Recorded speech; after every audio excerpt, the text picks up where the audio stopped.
One of the challenging things about being a Christian who accepts evolution is what do we do with Adam and Eve?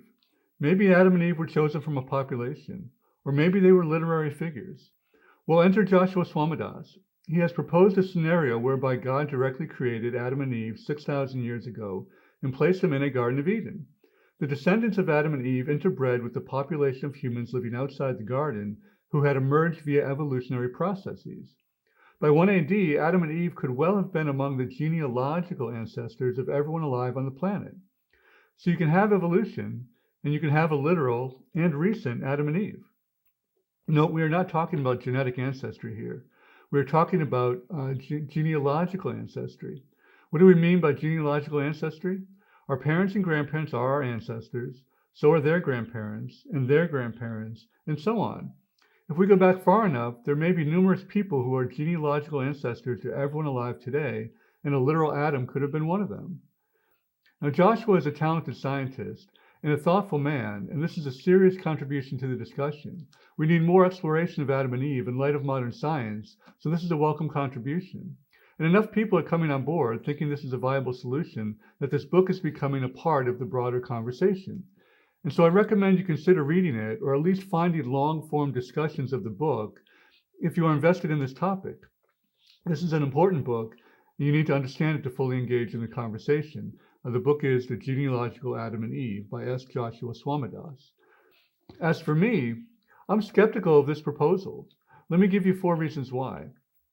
First, there is no reason to think it is true, except that it gets us out of a supposed jam. There's no evidence there was a literal Adam 6,000 years ago in a garden surrounded by an existing population, and interbreeding led to universal genealogical descent by 1 AD. There's no reason, outside of a desire to fulfill religious pre-commitments, that we would even consider such a hypothesis. Now, maybe it is unfalsifiable. Maybe there is no evidence against it. But outside of miracles the Bible affirms, I prefer not to hold views where their being unfalsifiable is the only argument in their favor, especially when it is very convenient for me to believe that. Which brings me to reason number 2. This seems concordist to me, and I tend to shy away from concordist thought. Maybe I define concordism differently than others, so I'll be more precise.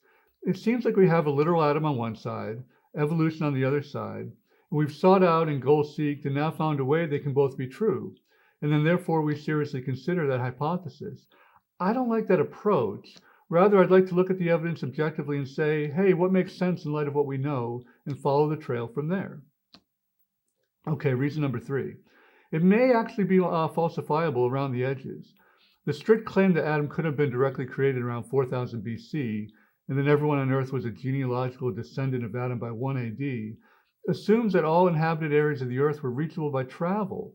And this is very likely not true. For example, in 4000 BC, there were people living in Tasmania.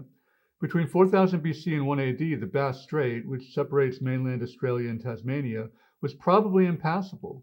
Tasmania was isolated, and no one living there would have been related to Adam. Now, reason number 4.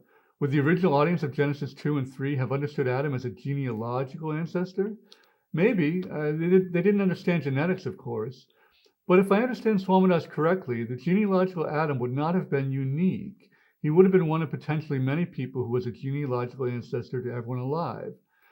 So I'd be interested in seeing this more scholarship on how the ancients read and understood this passage. So that's a brief overview.